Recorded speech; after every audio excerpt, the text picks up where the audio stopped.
Hello everyone, welcome to Let's Crack UPSC CSE English. In our crash course for Prelims 2021, inspired, we are covering Polity section. So we have started Panchayati Raj topic, and in today's session, we'll see further provisions related to Panchayati Raj. So in our last session, we have covered the features of 73rd Constitution Amendment Act, where we have covered powers and functions,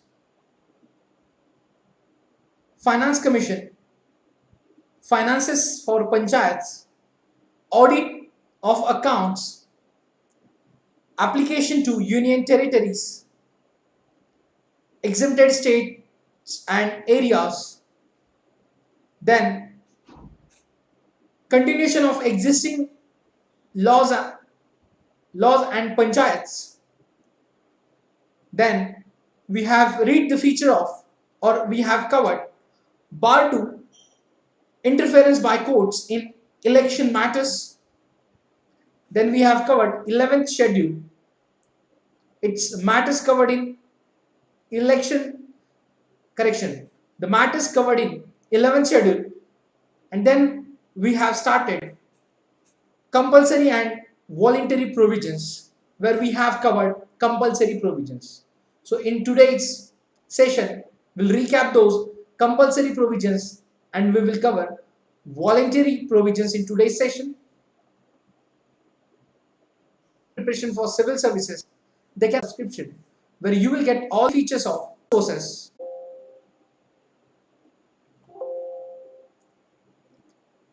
So reservation of seats for SCs, STs and women was discussed in 73rd Constitution Amendment Act.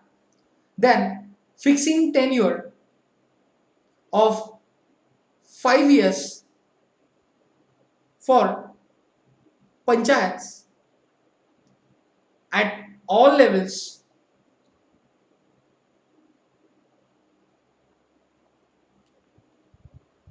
and holding fresh elections within 6 months in the event of supersession of any panchayat.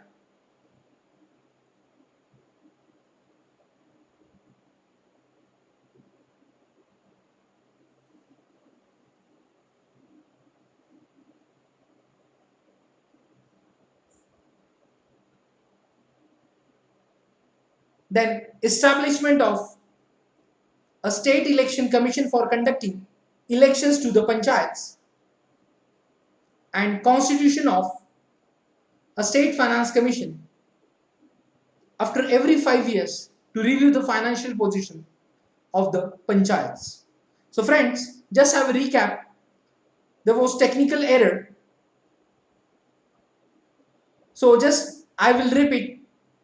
We have started today's session and we have recapped what we have learned yesterday about compulsory provisions of 73rd Constitutional Amendment Act 1992. And now we'll learn voluntary provisions.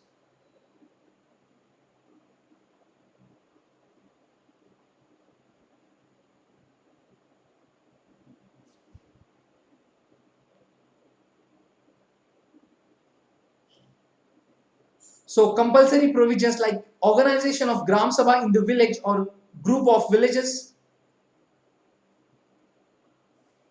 establishment of Panchayat at the village and intermediate and district levels, direct elections to all seats in Panchayats at the village, intermediate and district levels, that is Panchayats, Gram Panchayat, Panchayat Samiti and Zila Parishad, indirect elections to the post of chairperson of Panchayats, voting rights to the chairperson and other members. The minimum age for contesting elections to Panchayat is fixed at 21 years. Then reservation of seats for SCs, STs and women. Then fixing tenure of 5 years. Establishment of State Election Commission and constitution of a State Finance Commission after every 5 years. So these are the compulsory provisions Now we'll start with voluntary provisions.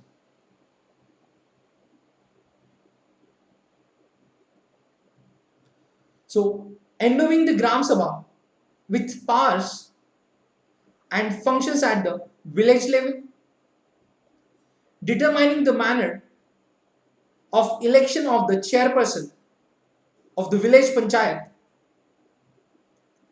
giving representation to the chairpersons of the village panchayats in the intermediate panchayats, or in the case of a state not having intermediate panchayats,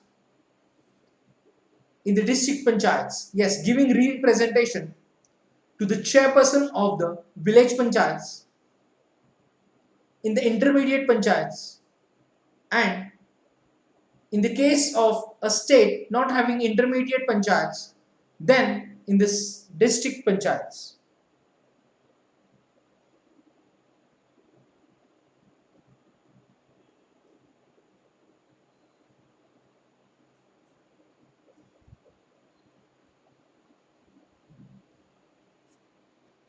Voluntary provisions like giving representation to the chairperson of the intermediate panchayats in the district panchayats, which means giving representation to the chairpersons of the intermediate panchayats, which means the sabhapati or the chairperson of panchayat samiti in the district panchayats, that is zila parishad, giving representation to members of the parliament, both the house and state legislature, both the houses, in panchayats at different levels falling within their constituencies, providing reservation of seats for backward classes in panchayats at any level,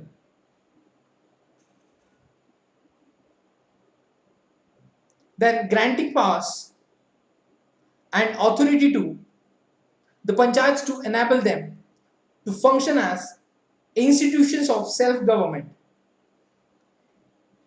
In brief, making them autonomous bodies,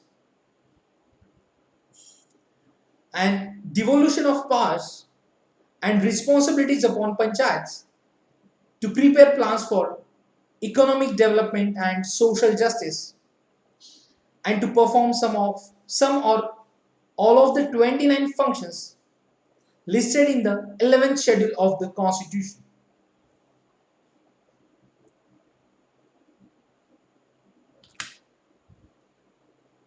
Then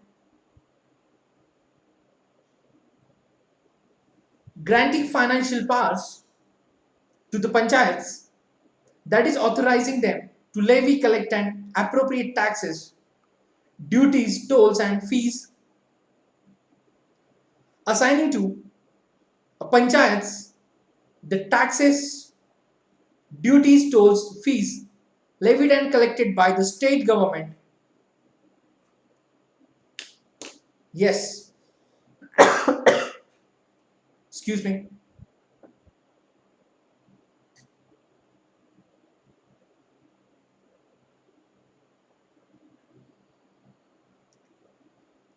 Making the grants in aid to the panchayats from the consolidated fund of the state, and providing for constitution of funds for crediting all monies of the panchayats,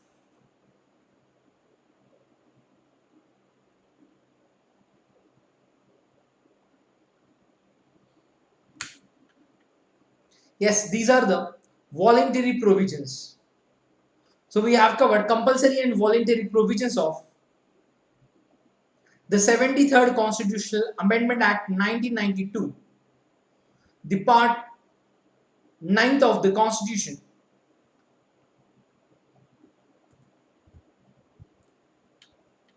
So voluntary provisions we'll discuss once again. So endowing the Gram Sabha with powers and functions at the village level. Yes, absolutely all Gram Sabhas have the powers and functions Then determining the manner of election of the chairperson of the village panchayat. Yes, it's a voluntary provision. Giving representation to the chairpersons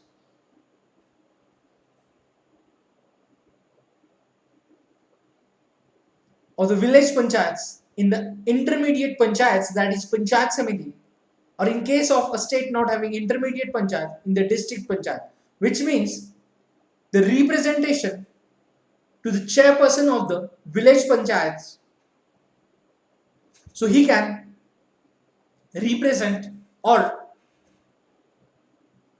present various concerns of village into the Panchayat Samiti or Zila Parishad. That's why representation of the chairperson of the villages is important. Then giving representation to the chairpersons of the intermediate panchayats in the district panchayat, which means the chairman or chairperson of the Panchayat Samiti is giving representation,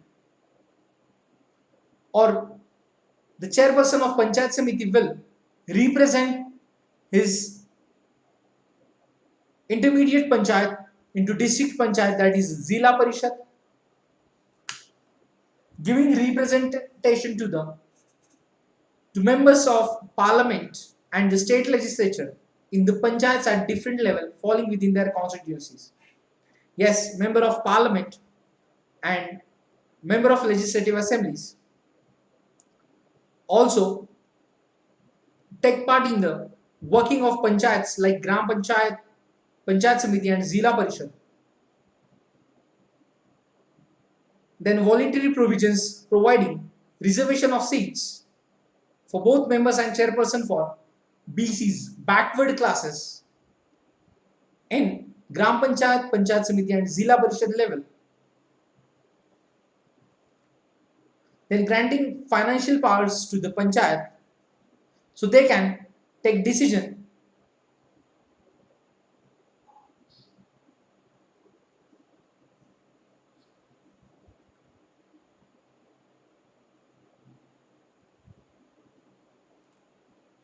assigning to a panchayats taxes, duties, tolls and fees levied and collected by the state government, making the grants in aid to panchayats from the consolidated fund of the state, and providing for constitution of funds for crediting all monies of the panchayats.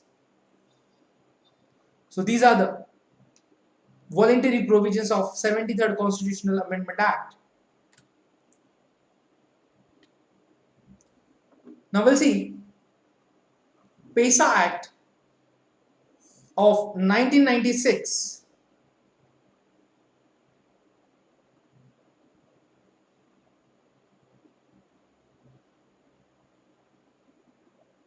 So the provisions of Part 9 of the Constitution relating to the panchayats are not applicable to the 5th scheduled areas. So however,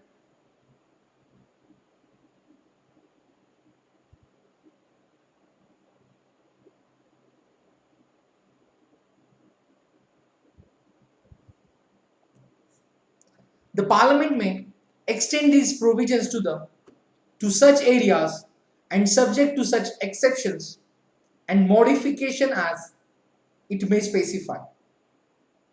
So under this provision, the Parliament has enacted the provisions of the panchayats extension to the scheduled areas. Yes, provision of the Panchayats Act 1996, popularly known as the PESA Act or the Extension Act.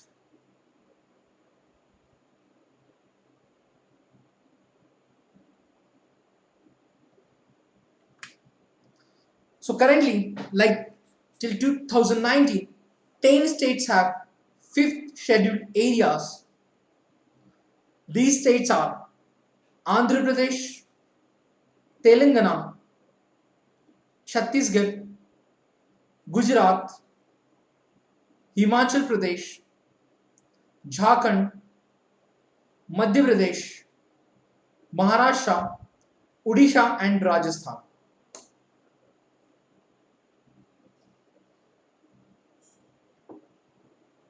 All the 10 states have enacted requisite compliance legislations by amending the respective Panchayati Raj Acts.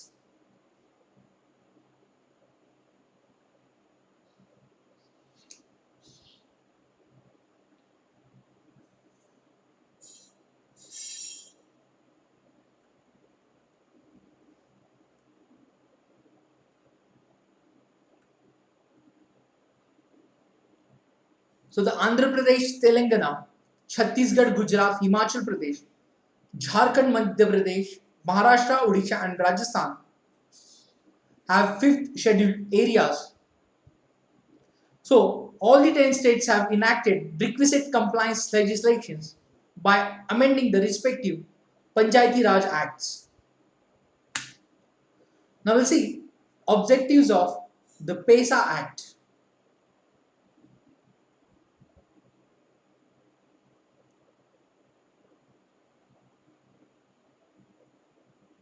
So PESA Act to extend the provisions of Part 9 of the Constitution relating to the Panchayats to the scheduled areas with certain modifications to provide self-rule for the bulk of the tribal population.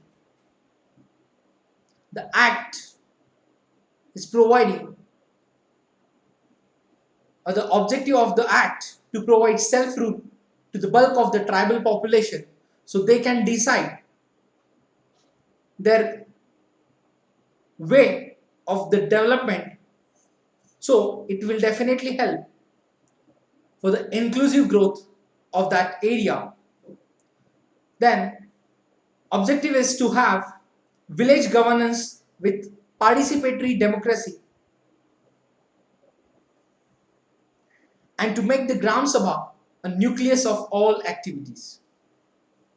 To evolve a suitable administrative framework consistent with traditional practices,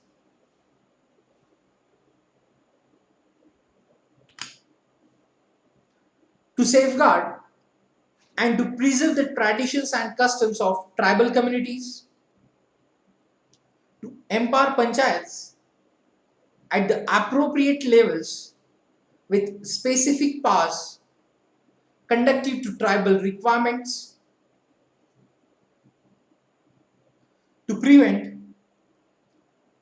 panchayats at the higher level from assuming the powers and authority of panchayats at the lower level of the Gram Sabha. So this PESA Act, which providing safeguard to preserve tradition and customs of tribal communities. So with the amendment and with the acts for panchayats, which will avoid dilution of their or encroachment on their traditions and customs. So this PESA Act providing safeguard to preserve the tradition and customs of tribal communities. This act to empower panchayats at the appropriate levels with specific powers conducive to tribal requirements.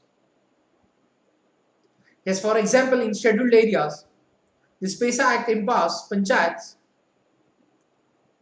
at the appropriate level, like at the Gram Panchayat, Panchayat Samiti or Zila Parishad, like village, block and district level.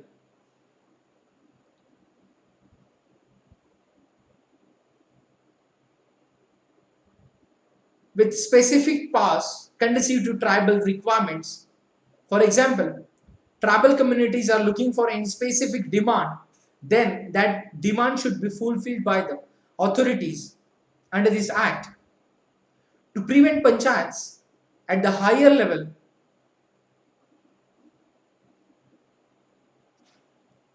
from assuming the powers and authority of panchayats at the lower level of the Gram Sabha,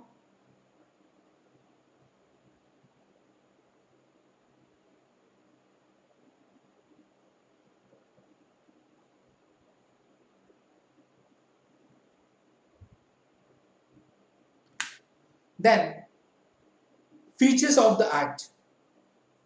Now we'll see features of the act.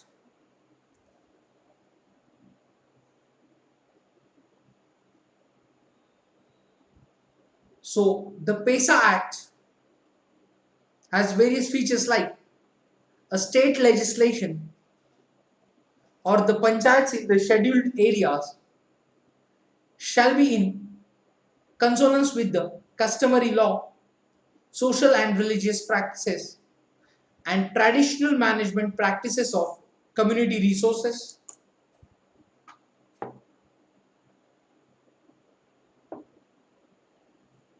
A village shall ordinarily consist of a habitation or group of habitations, or a hamlet or a group of hamlets comprising a community and managing its affairs in accordance with tradition and customs. So, a village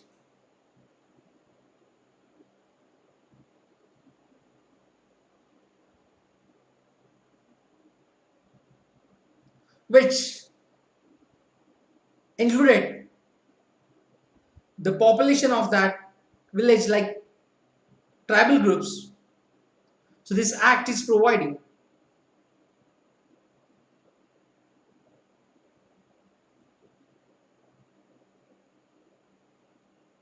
to managing its affairs of that village as per the tradition and customs of that community.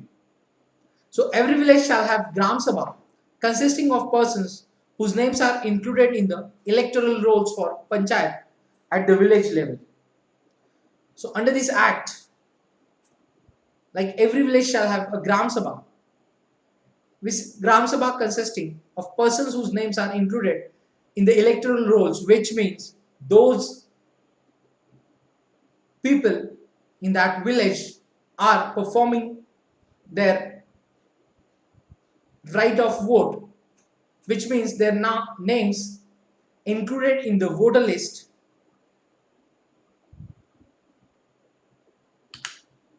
Then every Gram Sabha shall be competent to safeguard and preserve the traditions and customs of the people, their cultural identity, community resources, and the customary mode of dispute resolution.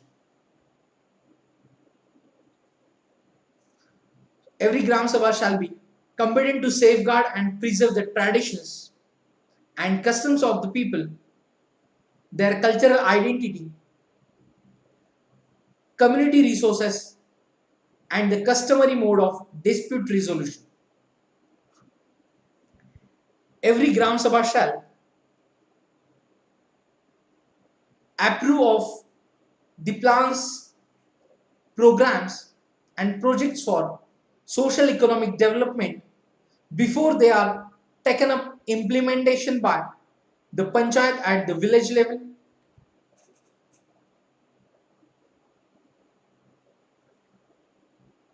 Every Gram Sabha shall be responsible for the identification of beneficiaries under poverty alleviation and other programs or government schemes. Every panchayat at the village level shall be required to obtain from the Gram Sabha a certification of utilization of funds for the above plans, programs and projects, and the reservation of seats in the scheduled areas in every panchayat shall be proportioned to the population of the communities for whom reservation is sought to be given under Part 9 of the Constitution. And however, the reservation for the scheduled tribes shall not be less than one half of the total number of seats, and further,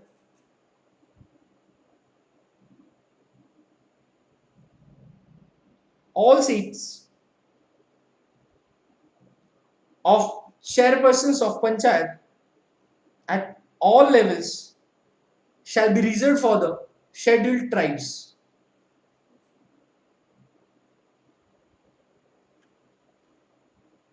Then the state government may nominate such scheduled tribes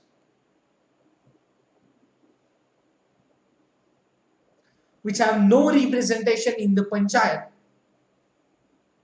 at the intermediate level or the panchayat at the district level, but such nomination shall be not exceed 1/10 of the total members to be elected in that panchayat.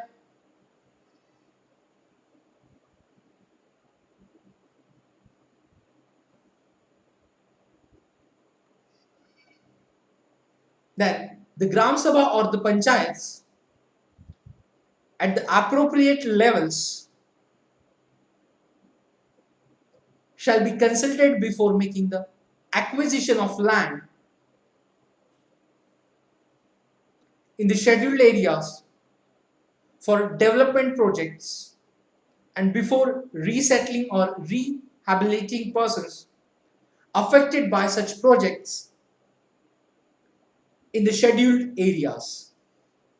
So, however, the actual planning and implementation of the projects in the scheduled areas shall be coordinated at the state level.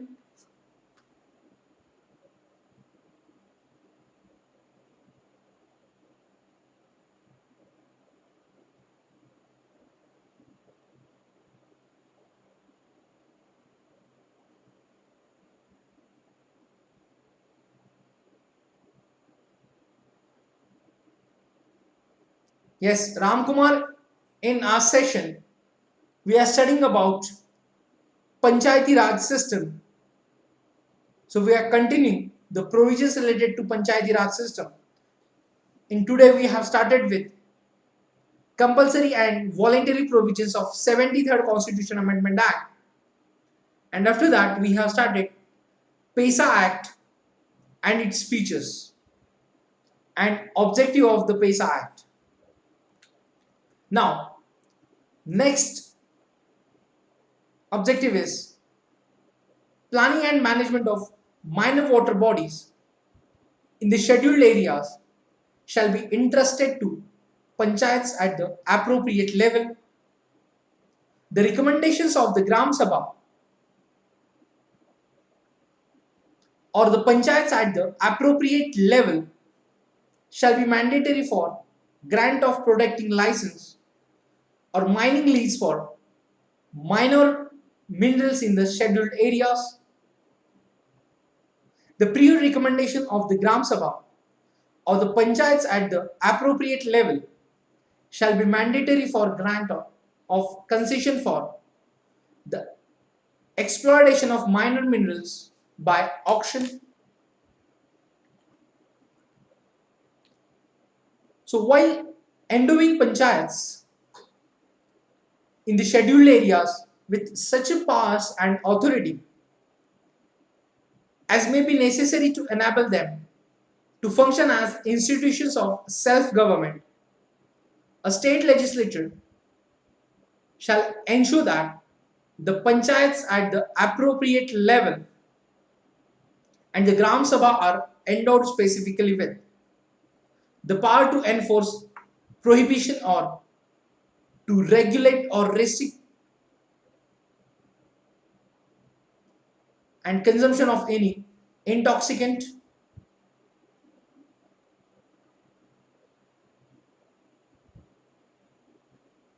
the ownership of the minor forest produce, the power to prevent alienation of land in the scheduled area and to take appropriate action to restore any unlawful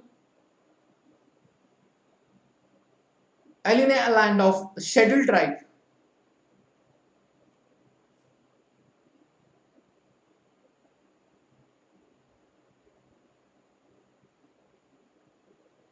And the power to manage village markets.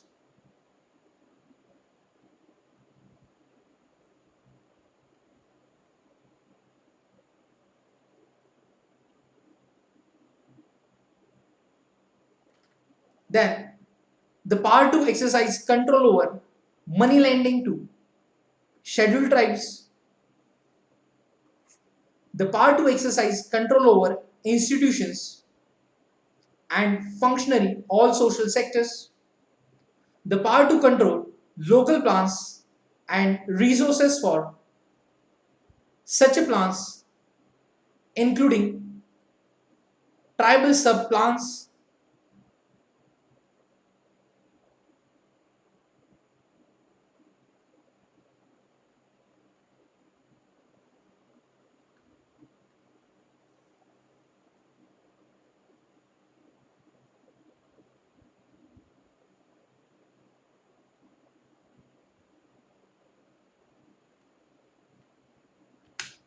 Then the state legislations shall contain safeguards to ensure that panchayats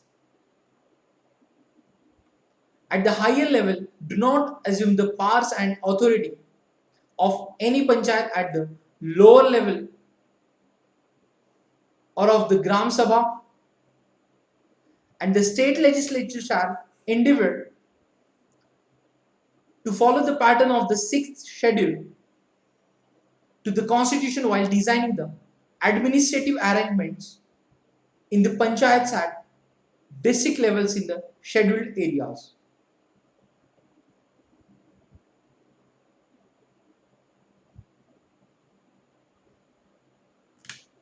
And then for any provision of any law which is inconsistent with the provisions of this act shall cease to be enforced at the expiry of 1 year from the date of which this act receives the assent of the president. So this act received the assent of the president on 24 December 1996, and however all the panchayats existing immediately before such date shall continue till the expiry of their term. So unless dissolved by the state legislature sooner.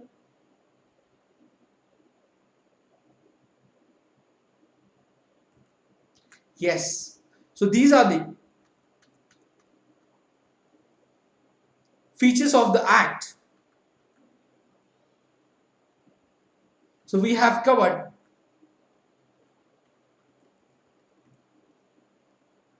PESA Act of 1996, that is Extension Act.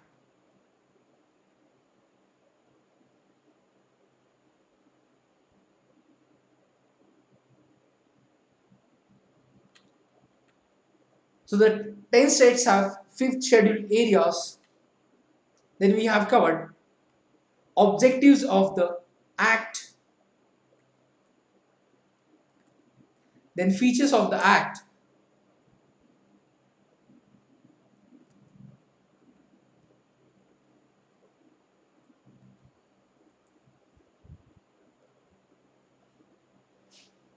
the various features which empowering panchayats at the all levels